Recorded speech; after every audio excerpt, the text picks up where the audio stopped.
Hello! It's book time again. Yes, I'm writing a follow-up to my book, Terrible Old Games You've Probably Never Heard Of. Here's the first one. Look. Pages and that. Terrible Old Games You've Probably Never Heard Of was born out of my fascination with the UK computer scene of the 80s and early 90s, where production costs were so low that you could literally set up a games publisher in your nan's attic. And as a result, it was a wild west of crazy ideas and zero quality control.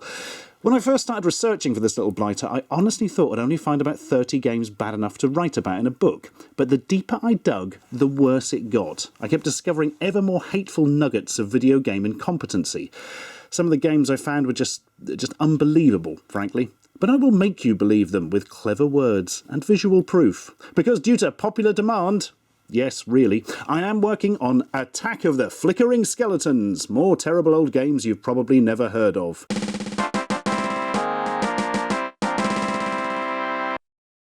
We decided to give the second book a more specific title. I'm actually going to retcon the first book to be called Curse of the Sock-Faced Elk, with Terrible Old Games You've Probably Never Heard Of as the subtitle. So if you have a copy, write the new title on this top bit with a permanent marker. Or maybe not. So what's going to be different this time then? Well, the good news is that due to the success of the last book, this one is going to be bigger and yet will cost the same amount of money, which is obviously excellent. There'll be more games and more guests telling us about their biggest gaming wastes of money, but also more features on subjects not relating to a specific game. I'm keeping quiet about those for the time being, but suffice to say, I've been researching some really crazy stuff. And also, the book itself will be physically slightly larger. I like that, I think, because I'm apparently the only person in the world who likes books this size.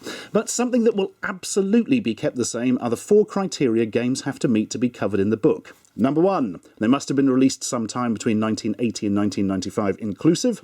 Number 2, they must have been sold commercially. Number 3, they must have been released for a home computer format, not a dedicated games console. And number 4, they must be so utterly terrible that it would be almost impossible for a reasonable person to enjoy playing them. So that means there's none of the obvious stuff like Superman 64 and E.T. for the Atari 2600 there's been a million YouTube videos about. We're talking grade F- ultra obscure games that... well, you've probably never heard of. Like Robobolt for the Commodore 64, which I will now show you 5 seconds of.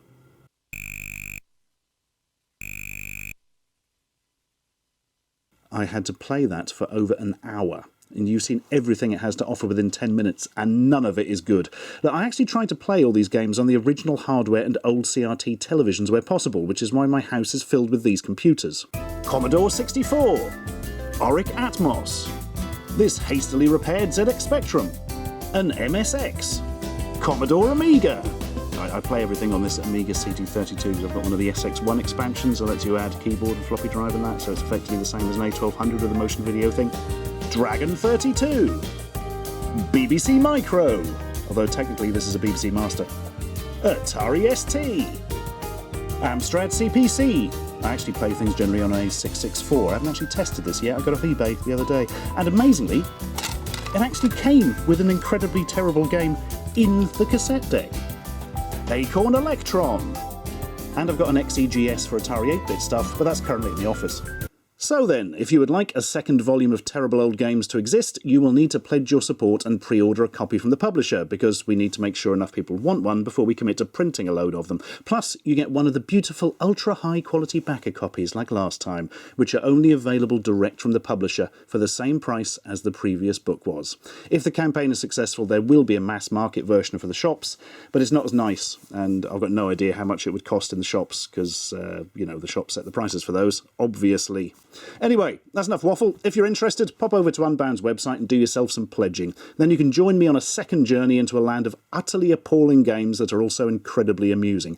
Let's not let these games be forgotten just because they're terrible, they're old, and, well, you've probably never heard of them. Ugh.